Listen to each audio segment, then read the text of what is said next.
नमस्कार, मैं हूं आपके साथ पलक शर्मा। आइए नजर डालते हैं इस खबर की ओर।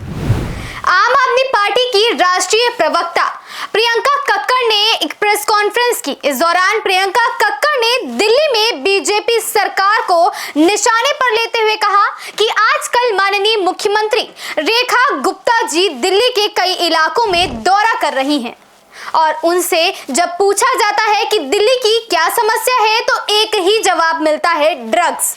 प्रियंका कक्कड़ ने आगे कहा, केंद्र सरकार के पास पीएमएलए कानून है जिसका मुख्य उद्देश्य होता है कि कोई अगर ड्रग्स के बिजनेस में शामिल है और वह ड्रग्स से काला धन बनाकर मनी लॉन्डर करके उसे सफेद कर देता है तो ऐसे लोगों के ऊपर पीएमएलए के तहत कार्रवाई होनी चाहिए। सभी पत्रकार साथियों को नमस्कार। साथियों, आपने देखा होगा आजकल माननीय मुख्यमंत्री रेखा गुप्ता जी दिल्ली के कई इलाकों में दौरा कर रही हैं और उनको यूनानिमसली एक स्वर में एक ही जवाब दिया जाता है। जब वो पूछती हैं कि दिल्ली की क्या समस्या है, जवाब मिलता है ड्रग्स। कल भी आर के पुरम में जब वो एक दौरे पर थी और पूछा कि यहाँ क्या समस्या है तो वहाँ के लोगों ने बताया कि ड्रग मेनेस बहुत ज़्यादा बढ़ गया है, उनके बच्चे इसमें इन्वॉल्व है, कंजम्पशन में इन्वॉल्व है, ट्रेड में इन्वॉल्व है और इसको रोकने में सरकार मदद करे। आपको ध्यान होगा कि कैसे अरविंद केजरीवाल जी और हमारे बाकी बड़े नेता बार बार माननीय गृह मंत्री अमित शाह जी को चिट्ठी लिखकर समय भी मांगते थे कि इस पर बात की जाए, दिल्ली की कानून व्यवस्था पर बात की जाए, क्योंकि दिल्ली में सीधे तौर पर कानून व्यवस्था केंद्र के अधीन आती है, अमित शाह जी के अधीन आती है। पर कभी भी उन्होंने मिलने का समय तो छोड़िए, दिल्ली की जनता के लिए, इस प्रॉब्लम के लिए कुछ नहीं किया, जिस वजह से आज दिल्ली में आपको हर तरह का नशा मिल जाएगा, हर तरह की ड्रग अवेलेबल है, डार्क वेब भी अवेलेबल है, इंटरनेशनली भी अगर आपको कोई ड्रग चाहिए वो भी अवेलेबल है। और अमित शाह जी ने, केंद्र सरकार ने इस बड़ी प्रॉब्लम को जो हमारे युवाओं को, बच्चों को खोखला करती है, उस पर एक भी कदम नहीं उठाया।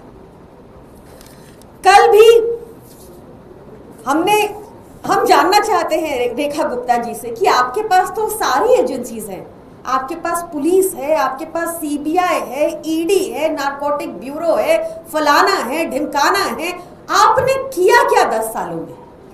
कोई एक ठोस कदम आप बता सकते हैं जो आपने किया हो? केंद्र सरकार के पास हमारे देश में बहुत सारे कानून भी हैं, आपने पीएमएलए का नाम भी सुना होगा। पीएमएलए का मुख्य ऑब्जेक्टिव होता है कि कोई भी अगर ड्रग्स के बिजनेस में इन्वॉल्व है, उस ड्रग्स से वो काला धन बनाकर मनी लॉन्डर कर उसको सफेद कर देता है तो ऐसे लोगों के ऊपर पीएमएलए के तहत भी कार्रवाई होगी, इन ड्रग लॉर्ड्स के ऊपर।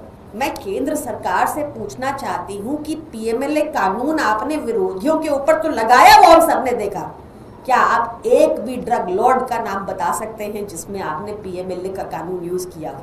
वो नहीं बता पाएंगे। क्या इसलिए क्योंकि भाजपा के बड़े बड़े नेता भी इसमें इन्वॉल्व है, इस ड्रग ट्रेड में, इसलिए कोई एक्शन नहीं हो रहा?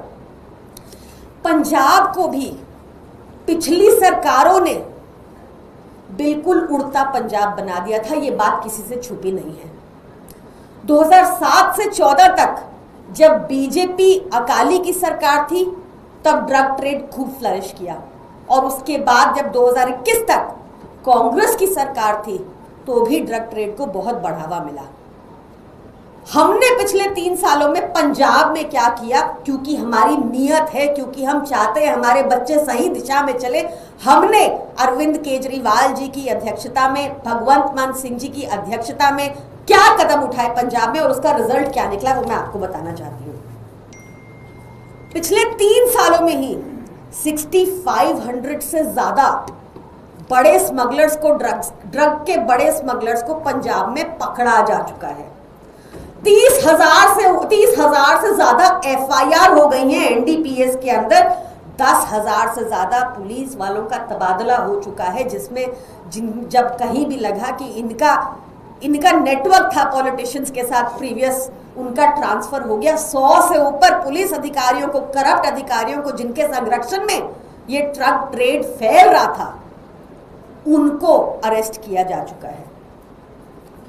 आपने दिल्ली में क्या किया, मैं ये जानना चाहती हूँ। 45,000 ट्रैफिकर्स अरेस्टेड, 45,000 टोटल नंबर है ट्रैफिकर्स का जो अरेस्ट हो गए 2022 से।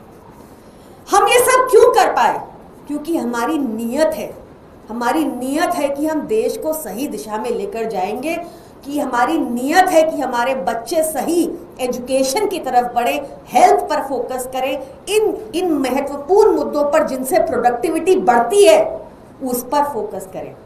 और भाजपा क्यों हमारे बच्चों को बाकी स्टेट्स में खोखला होने दे रही है? दिल्ली में भी ये ड्रग मेनेस बढ़ता जा रहा है क्योंकि उनकी नीयत नहीं है। उनको हमारे बच्चों से कोई मतलब नहीं है। उनके बच्चे बाहर फॉरेन यूनिवर्सिटी जाके पढ़े, उनको यही मतलब है हमारे बच्चे यहाँ पर ड्रग्स कंज्यूम करें, हमारे बच्चे यहाँ पर दंगे करें, उनको कोई मतलब नहीं है। वही ये बढ़ावा दे रहे हैं, ये बेहद गलत है। मैं चाहूंगी कि माननीय मुख्यमंत्री रेखा गुप्ता जी, अब तो आप यहाँ की सीएम हैं, गृह मंत्रालय में अमित शाह जी हैं, आप उनसे मिलिए। अगर भाजपा के लोगों का संरक्षण नहीं है इन ड्रग ट्रैफिकर्स को, इन ड्रग लॉर्ड्स को, तो उनको अरेस्ट करवाइए, एक प्रेसिडेंट सेट कीजिए ताकि ये बढ़ता ही ना जाए ट्रेड, ताकि ये फ्लरिश ना होता रहे जैसा हो रहा है, जैसा आपको हर जगह दिल्ली में सुनने को मिल रहा है। धन्यवाद। अभी पिछले दिनों गृह मंत्री ने एक मीटिंग भी की थी कानून व्यवस्था को लेकर, उसके बाद खबर आई थी कि ऐसे मामलों में त्वरित कार्रवाई होगी। आपको लगता है कि थोड़ा आपको इंतजार करना चाहिए इससे लेकर आगे क्या कुछ कार्रवाई होती है, पुलिस के एक्शन लेती है? देखिए, कानून व्यवस्था, Delhi police, law and order पिछले 10 सालों से अमित शाह जी के अधीन है, भाजपा के अधीन है, केंद्र सरकार के अधीन है, तो किस बात की वेट करते रहना है हमें? 10 साल क्या पर्याप्त नहीं थे इनको? 10 साल में दिल्ली में ड्रग का ट्रेड और फ्लरिश कैसे हो गया? 10 साल में दिल्ली में आपको हर तरह की ड्रग, इंटरनेशनल ड्रग्स भी मिलने लग गई डार्क वेब से। 10 सालों में हर तरह की समस्या ड्रग्स से रिलेटेड इतनी बढ़ी कि आज का जब मुख्यमंत्री जमीन पर जाती हैं तो उनको एक ही प्रॉब्लम दिख रही है, एक ही स्वर में आवाज आ रहा है कि ड्रग्स की प्रॉब्लम बढ़ गई है। इस पर भाजपा ने क्या किया? अब तक कितने लोगों के ऊपर पीएमएलए लगा दिया, ड्रग लॉर्ड्स के ऊपर कितने लोगों को उन्होंने पकड़ लिया? क्यों ये ट्रेड फ्लरिश करे जा रहा है? क्या वजह है? इसका जवाब दे। इस खबर में बस इतना ही।